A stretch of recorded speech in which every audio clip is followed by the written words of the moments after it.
Okay.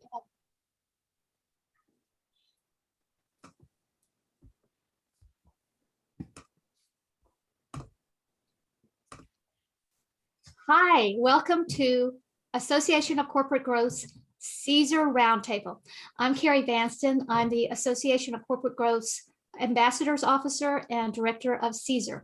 CEASAR stands for Corporate Executives Austin San Antonio Roundtable, and we are a group that of growth of executives and business owners in growth-oriented companies that we at ACG, we wanted to create a group that kind of was specifically for this kind of more growth-oriented type group versus the service people that we have so many of. So that's why we put together CEASAR, and we've been doing it for almost a year, and we really do appreciate all the support that we've gotten.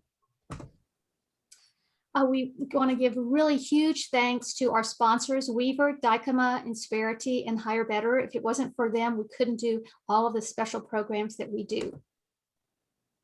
Today, we have Michelle Breyer. She is the COO of SKU. She's going to be talking about the top trends for emerging CPG brands. And I'll do a more thorough introduction to her in just a second. We are going to be taking a summer break, so we'll start back up in September. So I'm really glad that you guys are here today so that we have some chance to hang out before summer starts. The agenda is going to be, we're going to go through the welcome, and we're going to do a lightning round of introductions so everybody gets to introduce themselves. And then Michelle will be talking about trends for emerging CPG brands, and then we'll have a discussion and networking in a breakout room.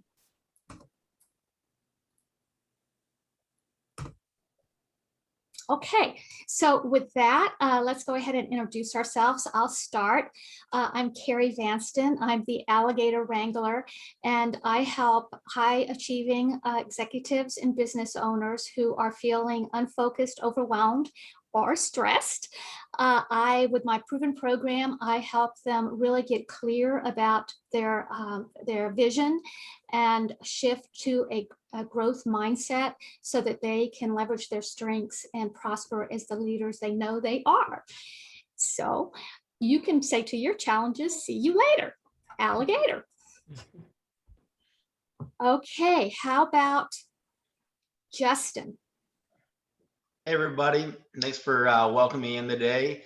Just moved to Austin. I'm actually a former NASCAR driver that has a bioengineering background at Pfizer that hopped into the entrepreneurial world about 4 years ago with Angry Angel Mind, Body, and Soul Fuel, which is the first non-GMO project verified high performance energy beverage. Grown that from a single Whole Foods store in North Carolina to now 2 regions with Whole Foods. In addition to about 500 additional points of distribution. So excited to hear Michelle's message today. I think it's right on par and right on trend with what we're doing here with my company, and excited to meet everybody else here in this group who all seem like-minded.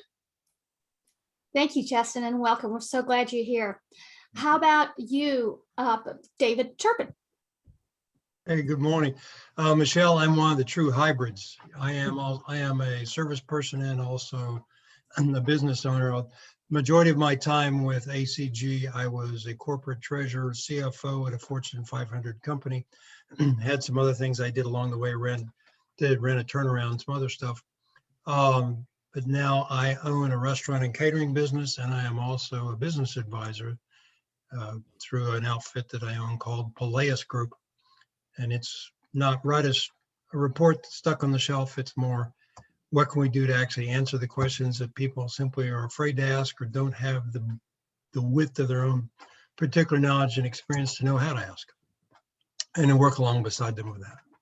Great, thank you, David. Andy? Hi, I'm Andy Fogarasi, and having been an entrepreneur my whole life, either in my own company or other startups, that has been pretty much my career, specializing in operations, supply chain, and e-commerce.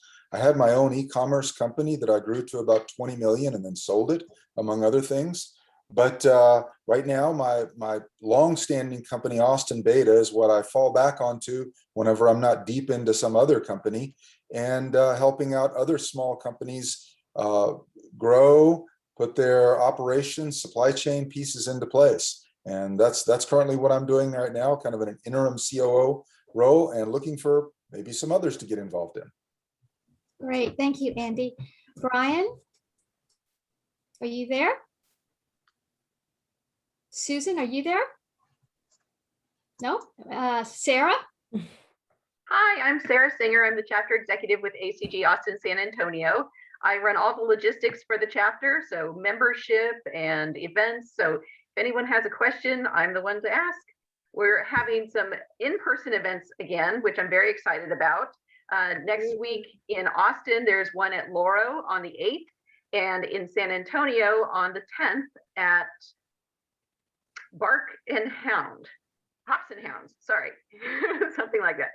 So I hope that if you're in either city, you'll have the opportunity to join us in person. Great, thank you. Brian, do you happen to be back? No, okay, we'll come back to Brian later. Susan's going to introduce herself, and then she is going to give the benefits of an introduction to Association of Corporate Growth. Great. Thank you, Carrie.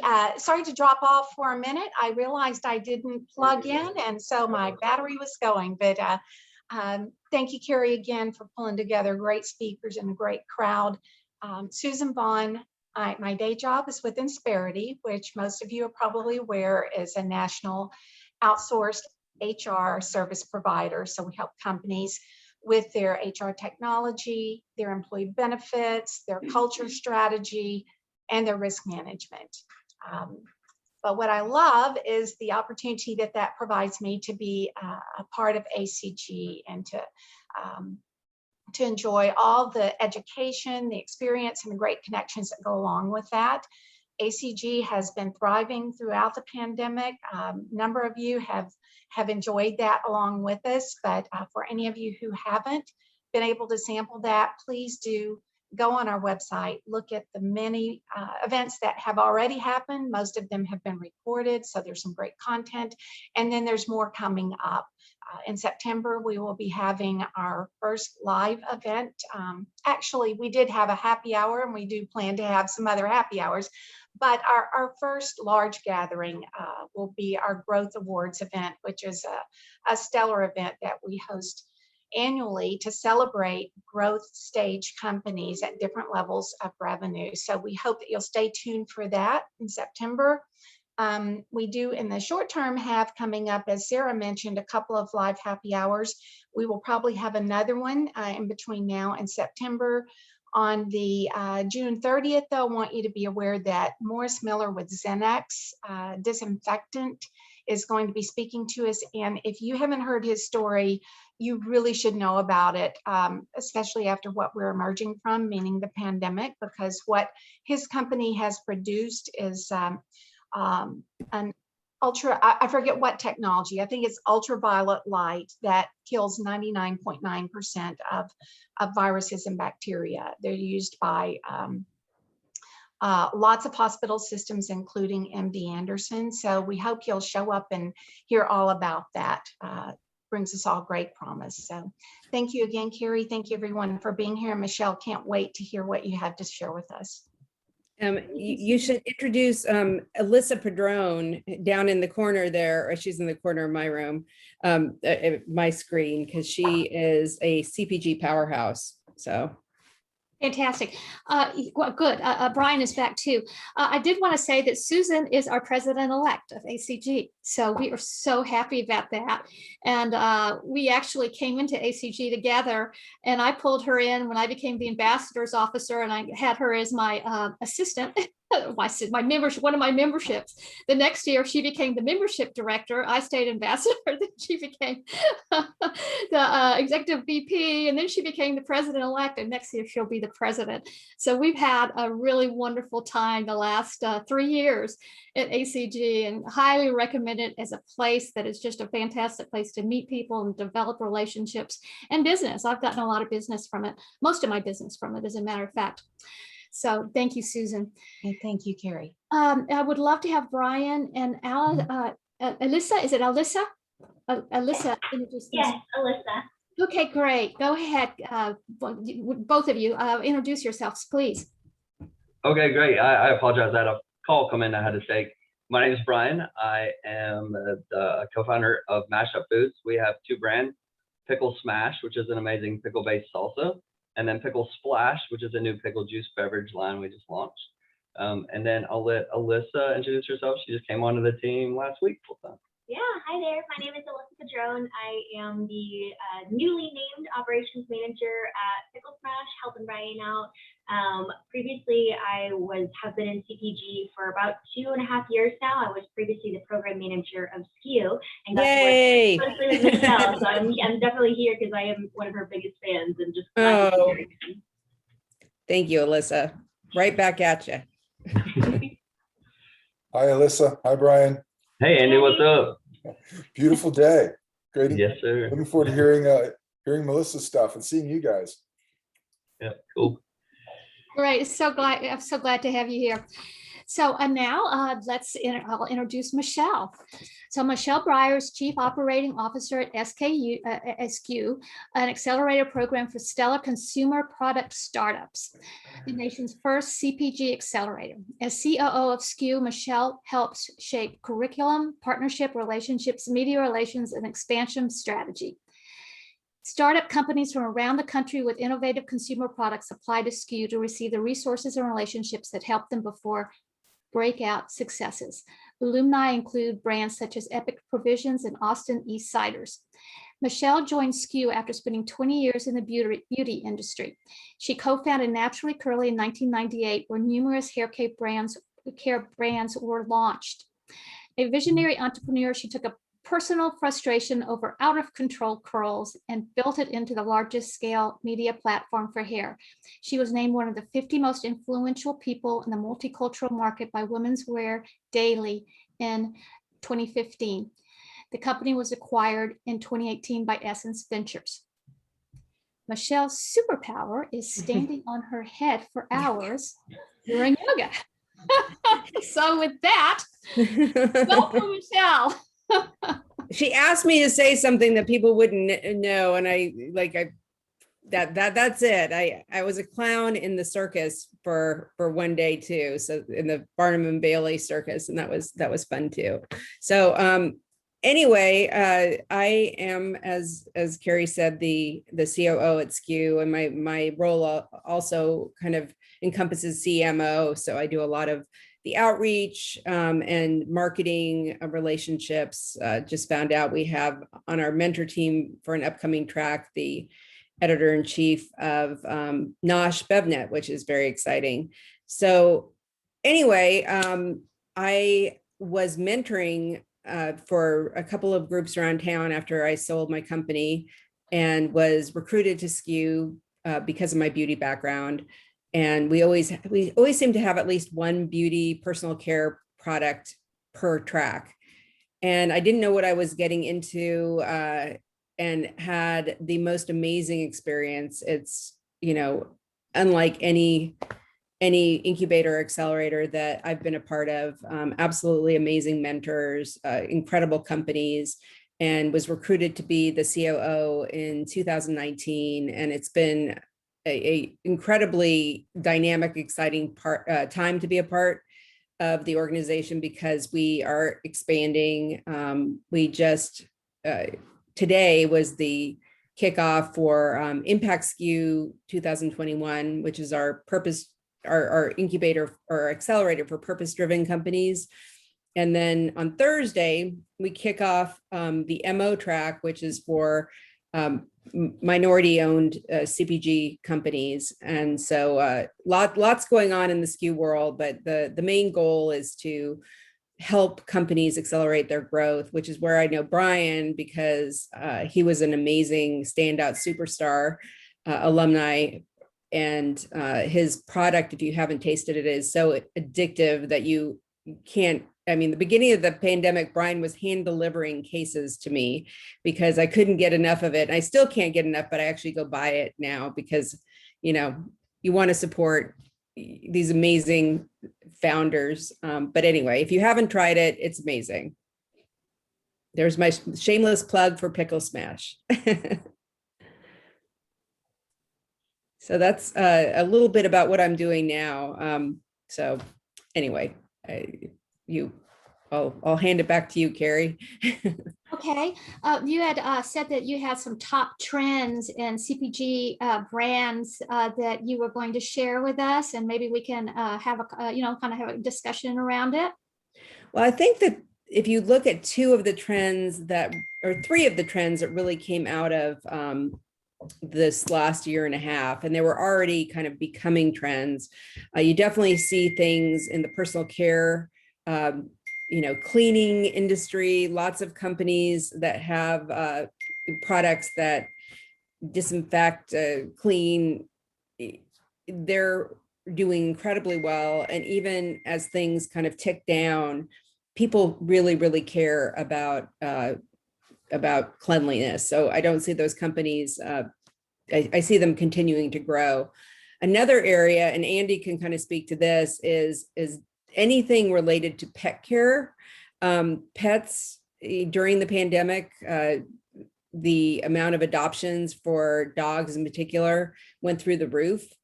And there's a trend just in general of people having dog children, fur babies, and treating their dogs really like their children. And so that means, kind of higher end products, whether it's dog food. At SKU, we had a company that made this really amazing dog food that's doing incredibly well, where you actually cook it. It's sous vide style dog food. Andy can tell you about High Wave, which is now, what's the new name, Andy? Springer. It's a company that comes out with innovative products, and the first one is a dog water bottle for pets. Impact SKU, we had a company that made matching clothes for your dog and for you. But just in general, there's been an explosion of products for pets. And then the last area, which is, actually there's two more that I'm going to talk to, but it's anything that's better for you, whether that's grain-free, gluten-free, low sugar. You're just seeing explosion of companies in those categories as people try to eat healthier. I mean, I think the pandemic really hammered home that you want to make your health a priority. And just as we look at the companies that come through applications for SKU, I'd say in the food category, whether it's Cricket Protein or, we have a company that uses banana flour, just healthier options for people with some of their favorite foods. And then the last area, which also seemed to explode during the pandemic, is anything related to alcohol, whether it's different kinds of cocktails in a can or, kind of amazing mixers, high-end tonics and things like that. Alcohol innovation is on the rise. And, we have a lot of companies in Austin which are doing interesting things, from Canteen to Ranch Rider. They're just really taking advantage of this trend. Cocktail Hour definitely came back, and it's not going to be going anywhere. So those are some of the top trends. Another one, sorry, Carrie, there's quite a few, is and this relates to all the brands. Oh, I think you're muted. No, definitely take your time. And okay. It's the market for these products. We're seeing so many more retailers making emerging brands a priority. They want the brands that are founder-led brands because consumers want that. They're really looking for those kind of new hot indie brands, which a lot of times are leading in terms of the trends. Like the bigger companies kind of follow some of the trends that that some of these indie brands have discovered. So, whether it's H-E-B or a convenience store like Foxtrot, which is kind of a new type of convenience store, or 7-Eleven, which now has its Brands with Heart program, which is all about bringing in emerging brands. So, you're seeing a lot more interesting brands, and then you're seeing more of a market in the retail community and people making more of their shelf space available to these new brands. So that's some of them. I could talk all day, but those are the ones that bubble up to the top. Mhm. How about, what do you think about that, Andy? What are your? Yeah, Michelle, you were bringing up the doggy products. I just want to come at it from a SKU mentor perspective, because again, just like Michelle mentioned, the SKU experience when you're involved in it is really amazing. It's and I'm not just doing that to promote SKU. I had a wonderful time, and it hasn't stopped yet. For instance, when you're coming in as a mentor and SKU presents multiple companies, I think we had 6 or 8 that were in my SKU, you get the opportunity to pick which company you want to mentor. And it seems that the mentors tend to flock to those companies where they have a personal interest. So with Highwave, the pet products company, obviously every mentor on our team was a pet enthusiast. So we all got to share our doggy pictures and bring our doggies into our Zoom meetings, and also continue sharing input on that. The 3 other mentors that were on the team with me include 2 marketing people, one of which has their own high-end beauty products, and also Sherry Wayne Resler, which was one of the founders of SKU, of course, all with their dogs. Now, here's the amazing piece of this. We are now almost, getting close to 6 months past Highwave having graduated, and all of the mentor team, at least myself and Kelly and Sherry and Genevieve, continue to meet on a weekly basis and mentor this company and prepare the launch of a new brand out from under Highwave focused on this dog water bottle product and other accessories. So the relationship continues, and I continue to meet with other folks through this program. Now, trends with the dog stuff that we've been, learning about. Well, for instance, Amazon, where lots of products are being purchased now via e-commerce, thanks to COVID, is now where approximately 60% of people go to for their first search, as opposed to Google used to be the first search years ago. So, marketing efforts say, watch out for Amazon, but whether you're actually making money on Amazon selling your products, hopefully you are, you potentially need to still be there to present your products, maybe a teaser, maybe a limited set, because that's where up to 60% of people are searching first. So some additional trends. And of course, the dog products, we also noticed that in research, so many people that worked from home didn't like being alone. They didn't want to be in their office space by themselves. So they, as Michelle mentioned, have now acquired dogs, rescues, and helped out with a lot of folks. But that's not the same for all the folks. There are still a lot of service folks that had to go away and do their jobs. That trend did not necessarily apply to them. But those folks that are working from home and Zooming and doing their work, well, there's a dog laying on the floor beside me. So and they're going on hikes and doing stuff outdoors and taking time to have fun. But those folks are spending a crazy, and that's the Highwave water bottle right there, spending an enormous amount of time with their puppies. So, and I'll just show you one if I don't run over his tail. But oh, good God, this is a 5-month-old puppy, our dog water bottle drinker, and he has gained 10 pounds per month. So a 5-month, 50-pound-year-old Highwave consumer, water bottle consumer. Wow. Anyway. Yeah, he's living the pet trend up close. Brian, I would love to hear from you, because you are seeing the trend of retailers kind of opening up more opportunities for some of these smaller emerging brands. And I would love to hear how your channel strategy has expanded and evolved. Yeah, so I mean, once the pandemic hit, it was a sharp pivot to online. Luckily, we were very well positioned for that and just went full steam ahead. We didn't even have a plan for Amazon at the time.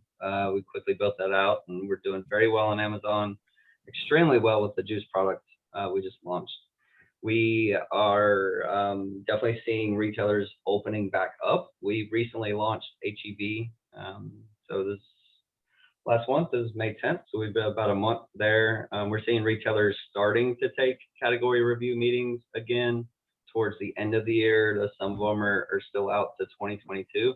HEB's been great. They're always, a lead retailer nationally in grocery. And they're definitely continuing to move forward before anyone else. Looking to bring back in-store sampling really soon, so that's going to be exciting. That's been a big challenge for brands over the past year, but everything's looking like it's moving in the right direction. More and more retailers that we're targeting are starting to take those meetings for category reviews and looking to freshen up their sets. So yeah, it's exciting. Great. Justin actually does package CPG too. You want to talk a little bit about your experiences, Justin, on trends? Yeah, absolutely. I think there's a couple of things that Michelle hit on there that something that we've experienced as a company. I think one, that the growth in alcohol, believe it or not, has really affected and impacted even a non-alcoholic beverage such as our energy drink product, specifically around the aluminum cans. It's incredible that the increase in consumption at home as opposed to at a bar setting, folks are grabbing these aluminum cans, pulling out the shelf, and then everybody's looking to use aluminum now for sustainability concerns and moving away from glass. And you got the boom of small independent local breweries. So we've seen the trend. It's been a fight in trying to get the 12-ounce sleek cans that I got. Actually, it's our can right here, one of our flavors. So these cans right here, I mean, you're looking at 12-month, 16-month, 18-month lead times now. And a lot of it's driven by the seltzers, and you see everybody starting using this type of sleek packaging. So that's been a trend we've seen. And in addition to that, transparency is something that people have wanted to see with the product. So we've got our product's non-GMO project verified. So when you're looking at trust and you're looking at the product selling itself off the shelf as an emerging brand, it's important because especially in our industry with the energy drink world, there's so much competition, and there's only so much demoing and sampling and promotion that we could do as a small company. So your product really needs to stand on its own, and getting the USDA organic label or the non-GMO project label, or there's some other third-party verification labels coming out to build that trust with the consumers is a big trend, and something I see this can continue to evolve. So we're always looking at that from using my bioengineering background, with ingredients and building the partnerships with our suppliers to get as much documentation and third-party research done as possible in our ingredients. And that way we can output that and kind of funnel that messaging to our customers to show them this is how we differentiated ourselves. And this is what you can do to trust our product over some more of the conventional big brands. Another trend that we've seen is the retailers have identified another form of revenue for themselves in this time period. And that form of revenue comes in the form of advertising. Specifically, we're seeing within Whole Foods and their partnership with Amazon, brands looking to utilize that. We work with Publix as well. So there's different ways. And like Andy mentioned, people going to Amazon and searching products and getting information that way. They're doing the same thing with retailers and their email campaigns. And these retailers are, working with brands, specifically CPG brands, to offer programs to get your product in front of their specific customers. And as they've collected more data about their customers, you're able to kind of target it and position your product to the specific customers going to Whole Foods, going to Publix, going to HEB, going to Harris Teeter and buying products. And that's been a shift from traditional, well, I say traditional with Facebook and Google ads, even though that is somewhat of a new trend, and that there's now going to be a battle waged between specific retailers and CPG brands going to Facebook and Google and pushing ads that way. So there's a little bit of a balancing act we have to do as a CPG brand to say, where do we want to put our marketing funds? Do we really want to focus specifically with these retailers, or do we want to kind of go the direct consumer route with our product? Specific to an energy drink beverage, we've decided to really push our retailer route. It's just really expensive to ship these products. The profit margins aren't very large when it comes to online, but we've got some really good partnerships with our retailers, and we've been able actually to grow during the pandemic and get in front of some of these other retailers, just because of those things I kind of mentioned with transparency and being able to understand how to connect with their customers. Well, and we always have a retailer panel, a buyer panel as a part of SKU. And we had this last time somebody from Thrive Market, somebody from 7-Eleven, HEB, and all of them say that they're, aggressively going after, wanting to find these emerging brands, that they're kind of open for business in terms of wanting to hear from them. It's different for every single retailer in terms of what that looks like, but it's an exciting time, I think, for brands that are looking to get into retail. And there's something really exciting happening here in Austin. And Brian, maybe you've heard about it. It's a new kind of retail experience. I'm going to butcher it. Taste Day or Taste.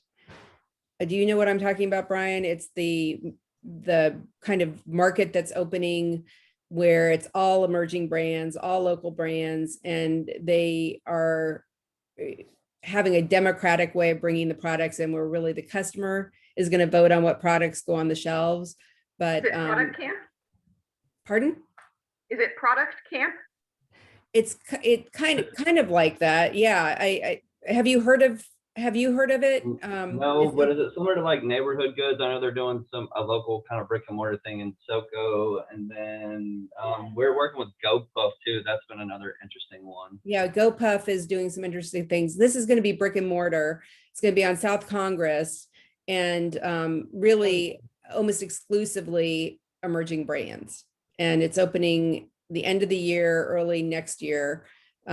Just talked to the woman who's creating it. I don't know if any of you have been to Faneuil Hall and different places like that, where it's really just this mix of all these different, almost, this food experience when you walk in, but all local brands. So, I think the exciting thing is that you don't have to be, Pepsi or General Mills. There's, more opportunities for you now if you have something unique that you can bring to the market, like a pickle salsa that, I turn to that one because people might say the salsa category is very, very crowded, but if you find something that no one has done, or you do it better, there's a lot of opportunity. I think, Brian, when you walk in to see a buyer, you may be the first person that's ever presented a pickle salsa. Is that, correct?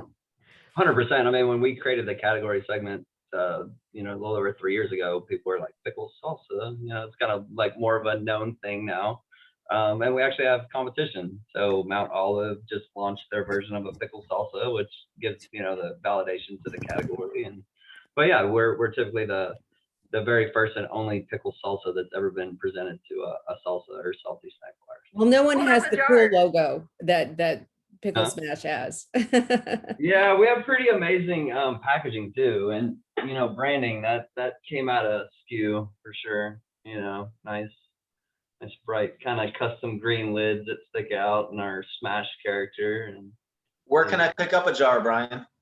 You live in Austin, or yeah. Do you shop at HEB? Yeah, I've been to HEB. That's the best place to find it. We're in all Texas HEB. Brian, Justin just moved to Austin 2 weeks ago. Oh, cool. Nice. Welcome. Yeah, thank you. I've had I had a quick question for anyone on the panel. Has anybody had the ability to put your local products into the shops at the airport? The airport originally only let local establishments vend there. And of course, that's changed a little bit, but I was just curious if anyone, Brian, is your Pickle Smash available at the airport, and if anyone has had success in that outlet? Yeah, I'm not sure. Is glass stuff allowed in the airport in those areas?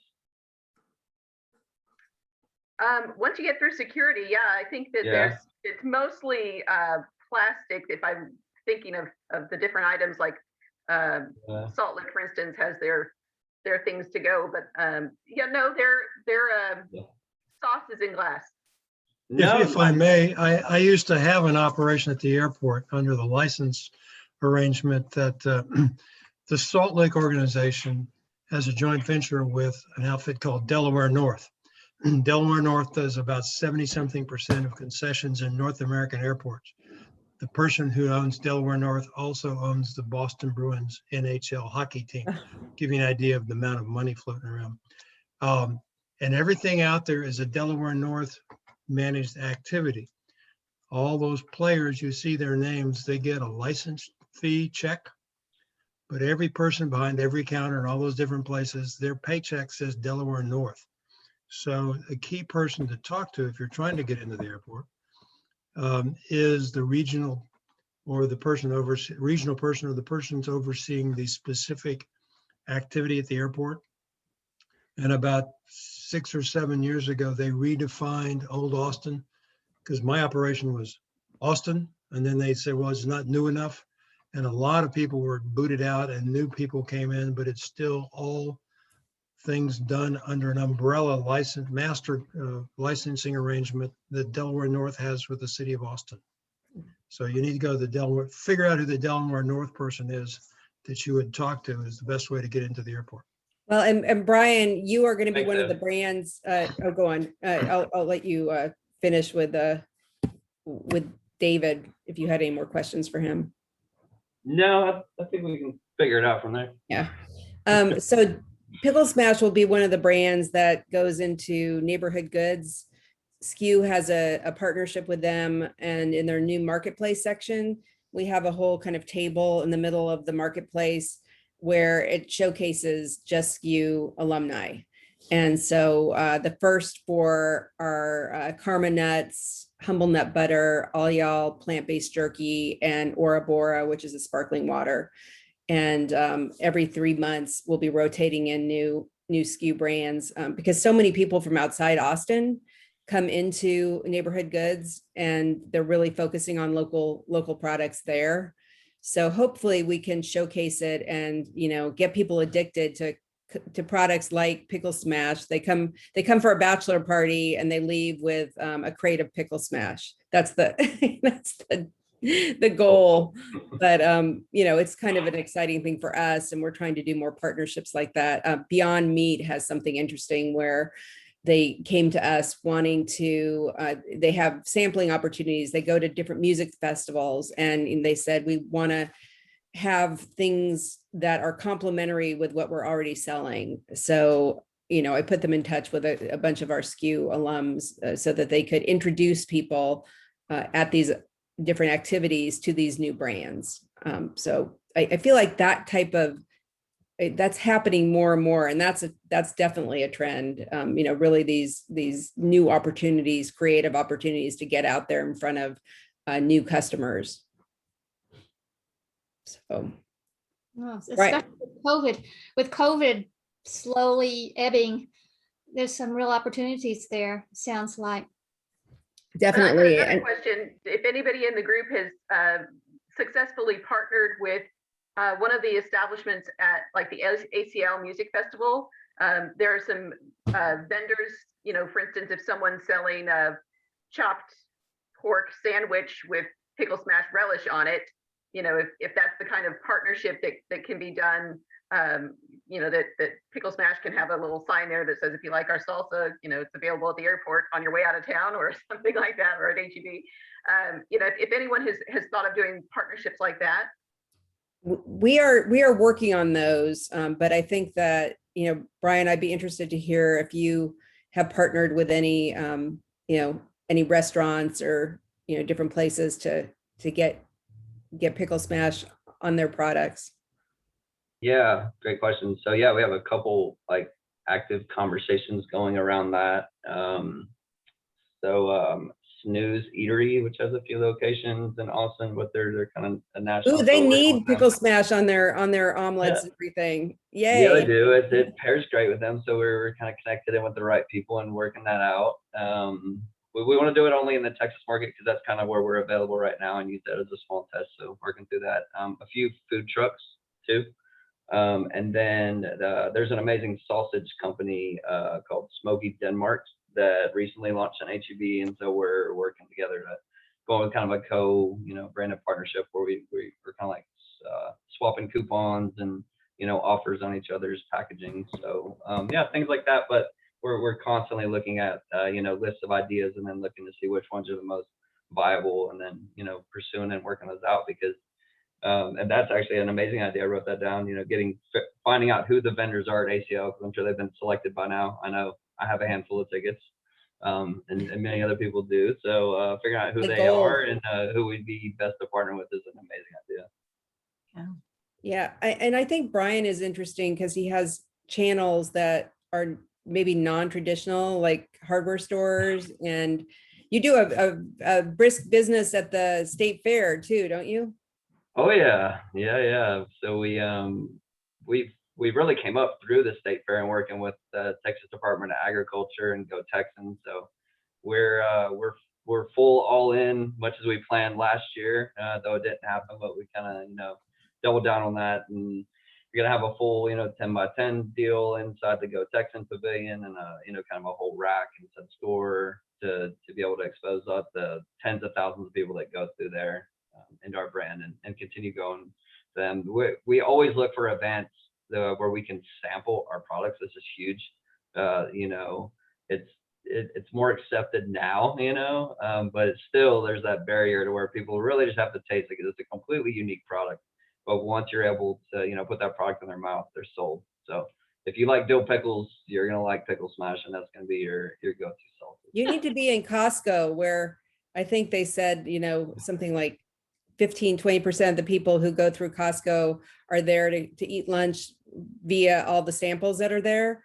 But then you end up, I think saying like 50% of people who sample end up buying a product. So it's definitely effective. And I agree with you that that's coming back, and it's a good thing for a lot of these brands because, if you've tasted Pickle Smash, and I'm sorry, this is like an ad, this entire thing, but literally Brian hand delivered Pickle Smash to me throughout the pandemic. So I'm thankful for him, but you might not, and that's true of a lot of products, you might not have any conception of what that possibly could taste like. And when you taste it, that's the most powerful way to get people to buy. Justin, I'm curious, have you, are there interesting ways that you've gotten your product into people's hands? Yeah, we have. And just before I forget, Brian, you mentioned earlier Mount Olive launched their own line. I will say, if you want to go rub shoulders with them, I have the inroads into the North Carolina State Fairgrounds and the state fair there. I mean, it's a huge event every October.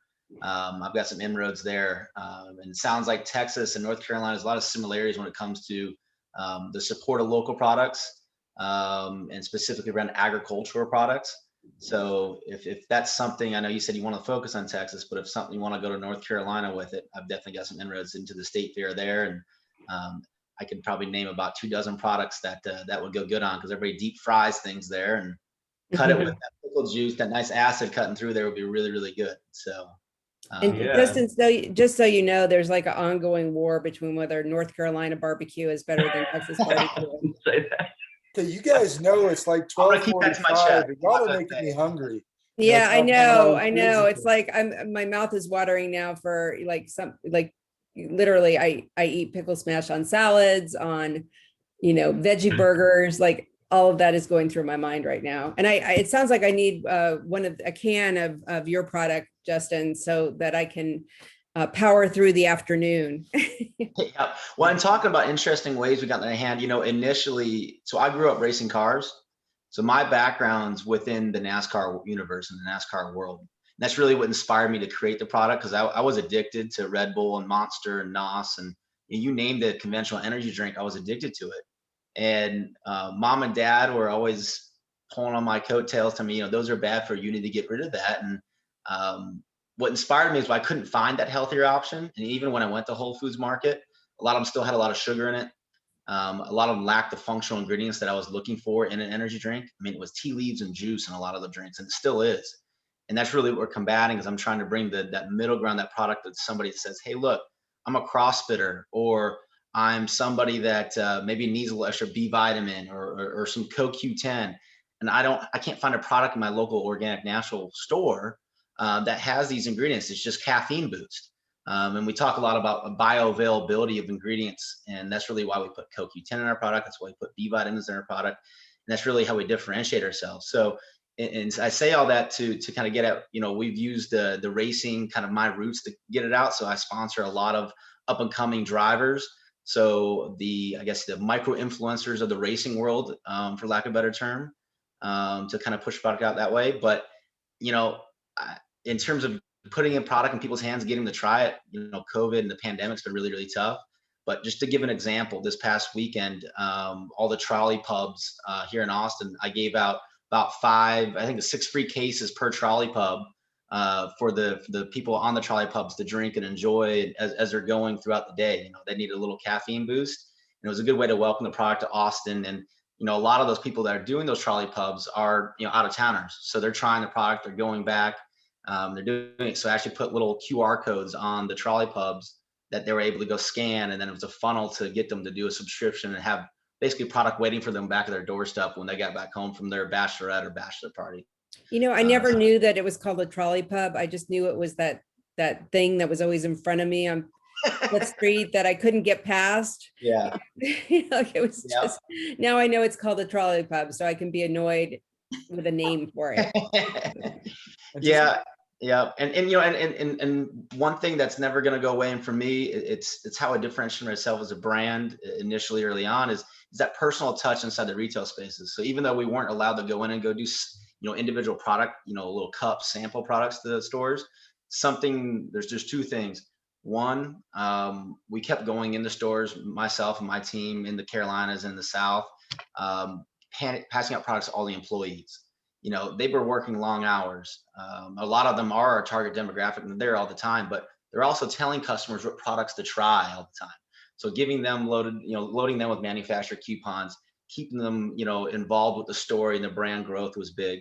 But then, for example, just yesterday, I was at the Lamar Whole Foods. People are starting to come back to the hot bars and grabbing lunch and whatnot.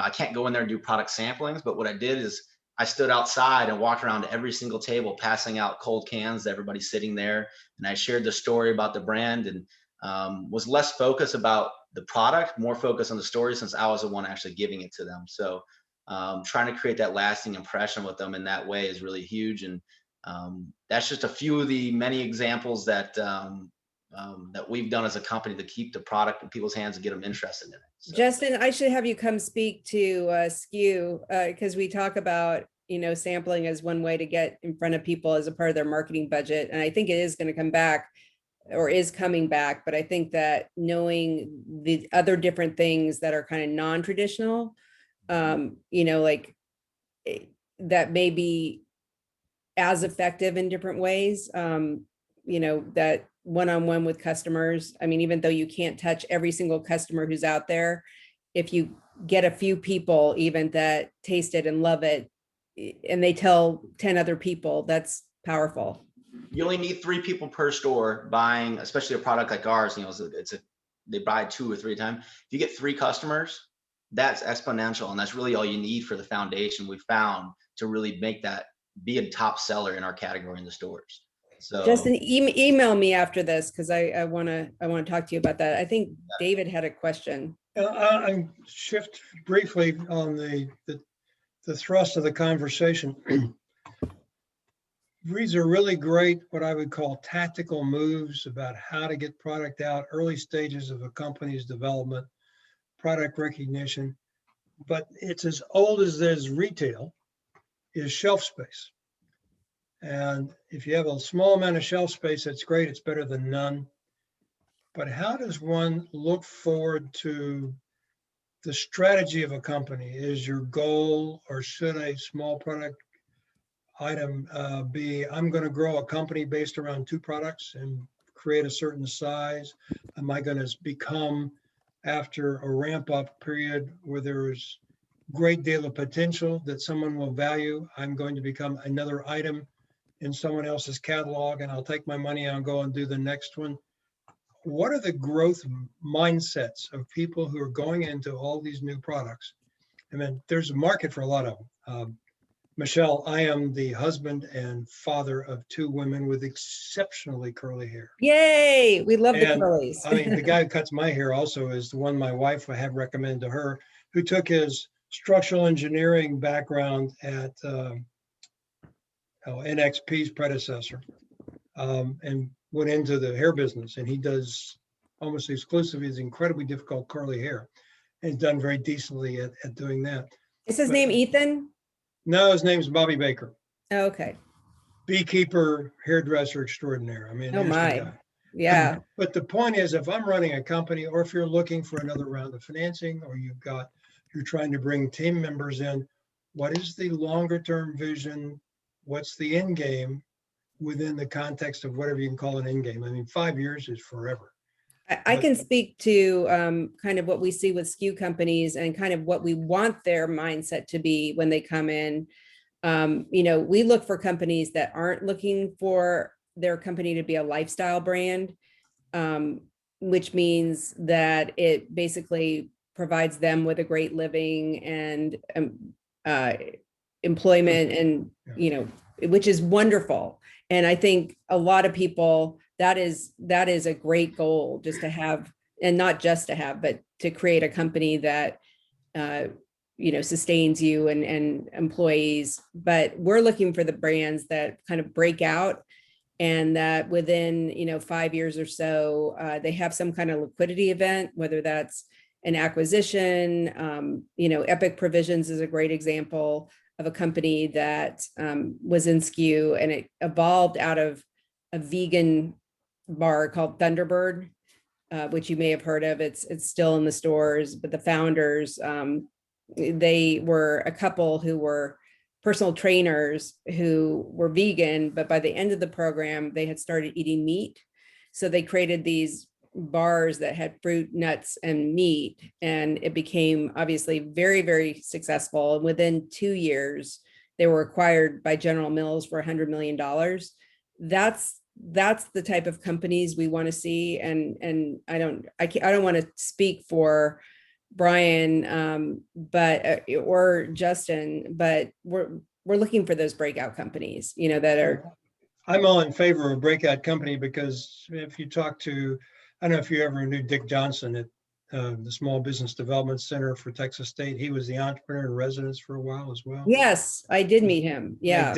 Dick's a great guy, and he's originally from North Carolina, Justin. He had a software company there for about 15 years before he and his wife moved to Austin for family reasons. But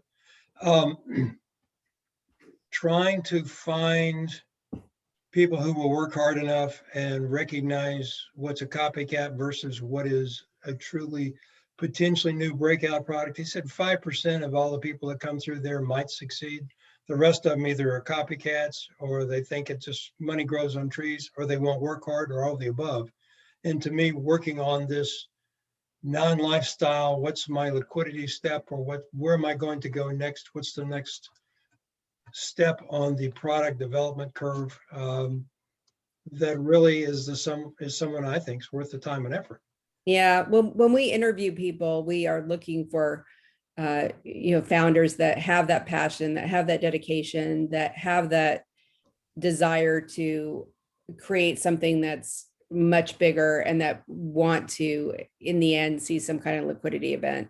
So we're hoping through the interviews and just looking at their brand that we can get those type of companies. And I think we have done a great job. We have quite a few right now that I think are growing into a position where the big boys are looking at them, the Pepsis, the General Mills of the world.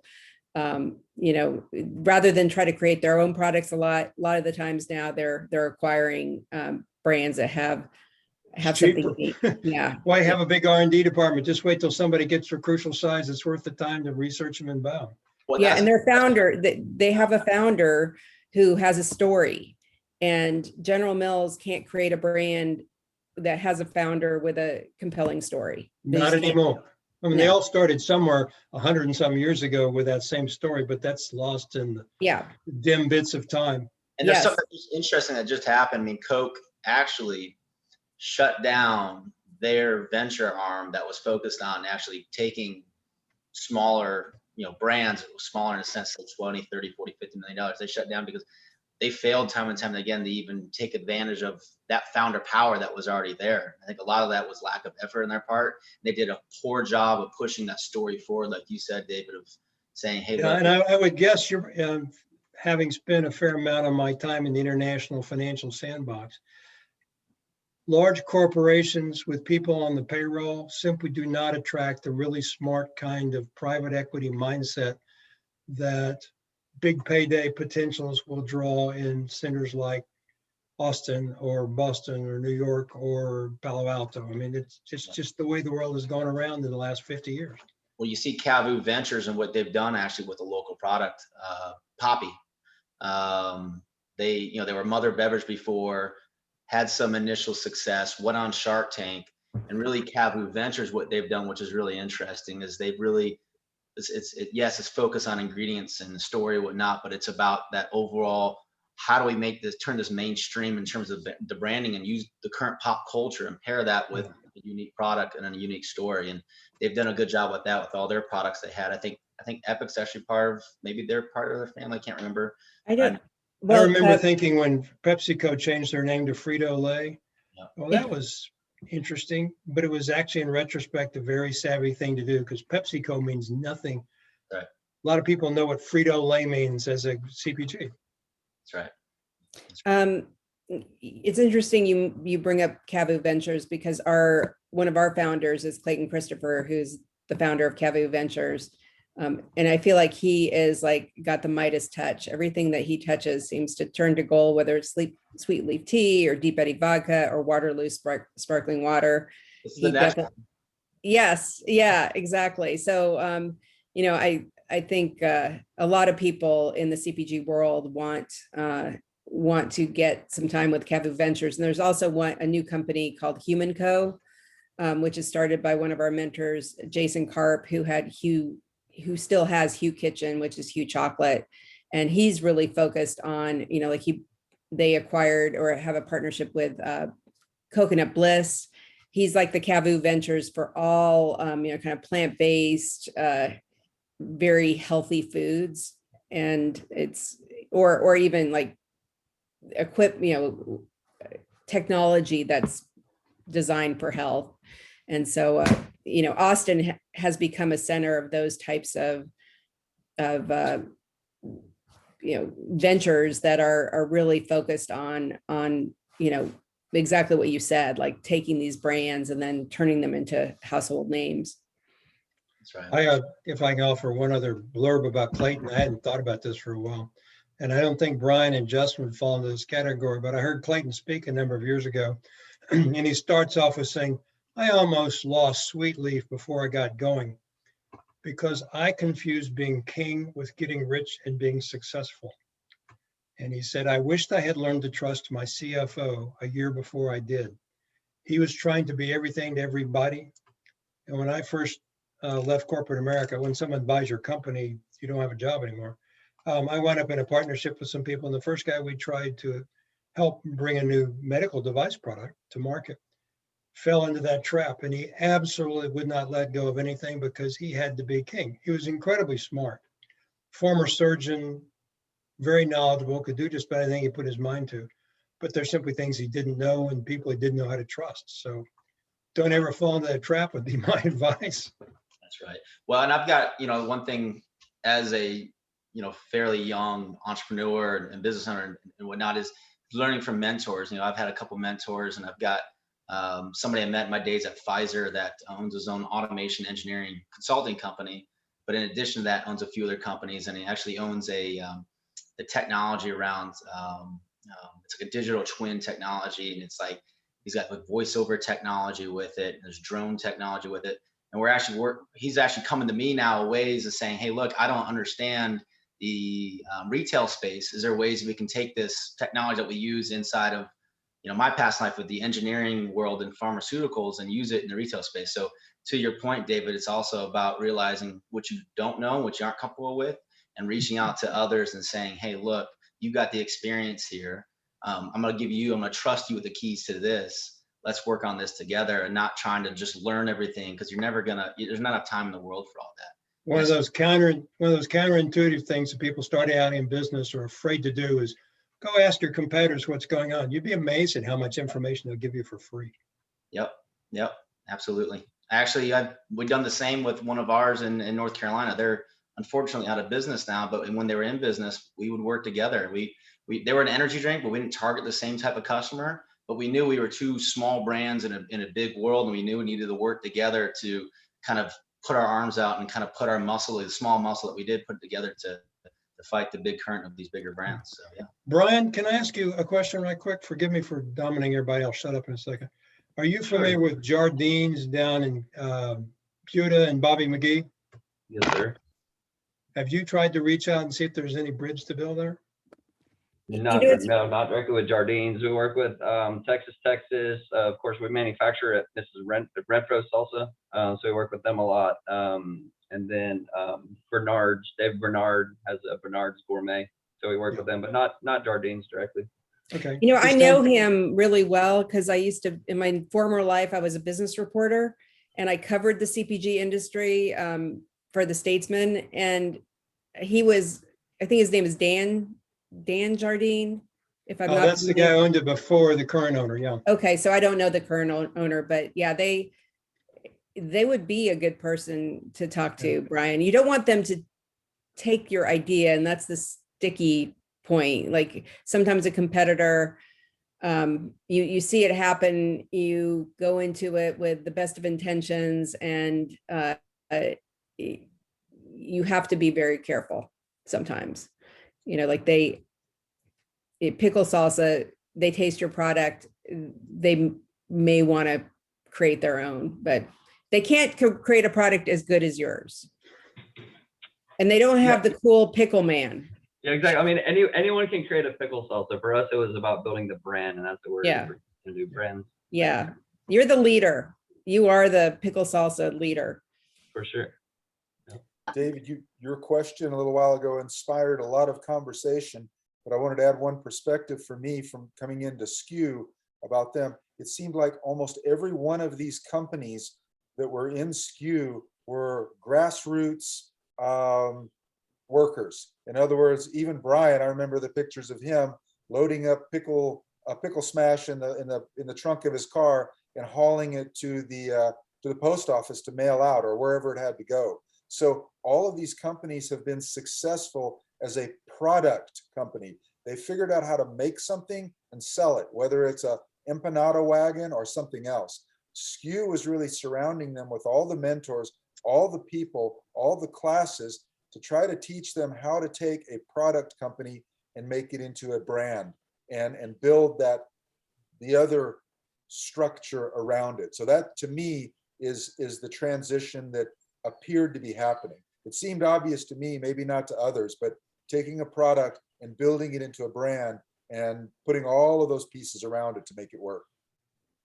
Yeah, 100%. I would totally agree with that. When we came in, we were White's Pickle Salsa and came out with this amazing new name and branding and really built the brand. Siete, they started as Must Be Nutty. And when they came out of SKU, they were Siete. And, we all know what they did. So, yeah, 100%. Michelle, can you give us we're going to stop right at 1:15, everyone. So we're kind of in our last little thing here. Is there anything that you can give us so that when we're listening for opportunities for SKU or SKU is looking for certain things that we can kind of keep our ears open for, both for ourselves and for people that we know? Well, we are actually recruiting companies and mentors right now for both Beyond SKU, which is in the New York area for brands that are based in the New York area, and SKU Dallas. It used to be called DFW, but we're calling it SKU Dallas now. And so actually, Justin, you might be a really good prospect for SKU Dallas. And we're looking for those companies that have some traction, they have something unique. The founder is passionate and knows what they know and knows what they don't know, but would love if you know of any companies that you think would benefit from this incredible mentorship we have. I mean, the Andys of the world who just are amazing. I mean, for Impact SKU, we have the guy who came up with the most interesting man in the world campaign for Dos Equis, and a guy who was head of product development at Starbucks for 7 years. So we're looking for high, people with particular skills who love working with founders, want them to achieve their potential. And then we're also looking for those brands that have that potential with the right mentorship and learning certain things can then, kind of blast off. So I'm going to put the application link for SKU Dallas because, you're all in the Central Texas area. So That's who you're not looking for Austin brands right now. You're looking, well, actually, I guess the Dallas is who's bringing a group together right now. It doesn't matter where they are, but they're the ones that are bringing in New York City. Did you say? Yeah. And we take, I think, 3 of our companies for SKU DFW, maybe even 4, were based in Austin. So it doesn't matter where you are, as I think one of the silver linings of what we've seen with COVID is that we learned, thank you, Alyssa Padron, for this. We pivoted to online very quickly, and that gave us, number one, access to a huge pool of mentors. And then it also gave us the ability to recruit way outside, Austin. There's amazing companies in Austin, but, we're looking for, really the best kind of emerging brands nationwide. So, please keep your ears open. You can feel free to talk to the Bryans of the world who can tell you about their experience, kind of how that was for them. And then the Andys of the world can talk to you about what it was like to mentor for SKU and maybe, hopefully we'll get them back for SKU Dallas. Just putting that in your ear. We're currently recruiting. And like I said, we have the editor-in-chief of Nosh BevNet, who's going to be one of our mentors this SKU Dallas track, which is very exciting. We had one of the top people at New Hope, which puts on Expo West, who was a part of our SKU track 9. So it's a great opportunity to both mentor and also grow your company. And I see people on this call who could, be good candidates for both. Michelle, I could certainly see maybe we could put out the word somehow to ACG Dallas and here. Actually, one of my clients is the president now of ACG Houston. And it might be that you might get somehow involved in the growth awards too. And we would love to have you submit your clients. I think that the 5 million is the lower amount, the lowest amount. If Sarah can tell us more about that. But we would love to get your companies involved with our growth awards in September, and probably the dates are coming up now to submit. And then also maybe we can spread the word because many of the ACG companies are, would be, appropriate for your group. So I can see some connections there. We would love that. And yeah, if any of you are interested in mentoring, please reach out to me. I mean, the caliber of people who are part of this organization, that's kind of what we look for in mentors. And, the fact that we've got, brands who come to learn more, who are, tuning into these types of panels. Those are the type of people we want as founders because they're always like hungry for new information. So definitely reach out to me. I put my email there, and you can find out a little bit more information on SKU's website, although David has some good feedback for me on how we can make it even more exciting. If you really want to know, kind of get the experience of SKU, I'm going to send you our latest showcase video, which is really, let's see, let me. If anybody hasn't put their contact information in, please do. If you're a member of ACG, you actually get a list of all the information. If you're not, then we put it in the chat, so you still have it available if you like that. So please, if anyone didn't put it in, please put it in now, and we'll send that chat to you or save it. It'd be great to have you involved somehow in the growth awards, Michelle. I thank you so much for coming. I want to go ahead and honor the 1:15 time. It's been so great the last 10 months, and I'm looking forward to September. If anybody would like to put together a little get together for us, that'd be great. I'll try to put together a little get together for the summer.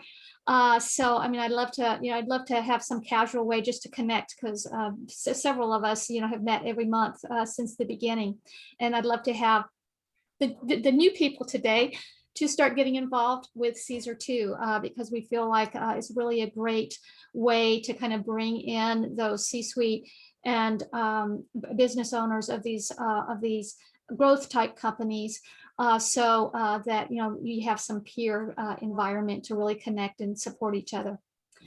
So with that, Justin, welcome to Austin. Happy hours. Yes, Justin, reach out. I would love to talk with you about. I would love to. I would love to. Yeah, I'm excited, and we can talk, North Carolina, Davidson, but I'd love to learn about your brand, and you have such a great background, which I think is such a great story to surround your brand. So yeah, definitely reach out. I want to know more about the racing. Yeah, Let's definitely. grab some beers, Andy. Let's do Yeah.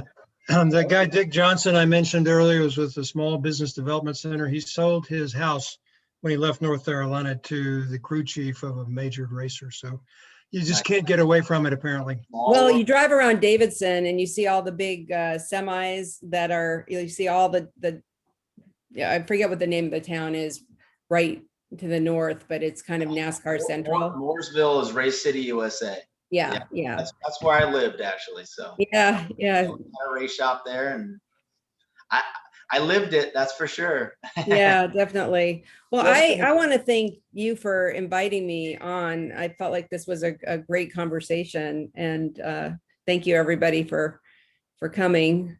And Thanks, I Michelle. actually have someone calling me about Startup Week Dallas. So I need yeah, thank you so much, Michelle. And I was talking about CEASAR. Our next big event for ACG is, besides the next gen next week, is at the end of June. Is that correct, Sarah? Yes. Okay. Please, I put the registration links into the chat room, and you'll be getting those, of course, along with emails promoting the event. So please come to our in-person events. We'd love to have some more time to chat with you one-on-one. Thank you guys so much. Thanks. Have a great time. Happy summer, everyone. Thank you. Yep. Happy summer.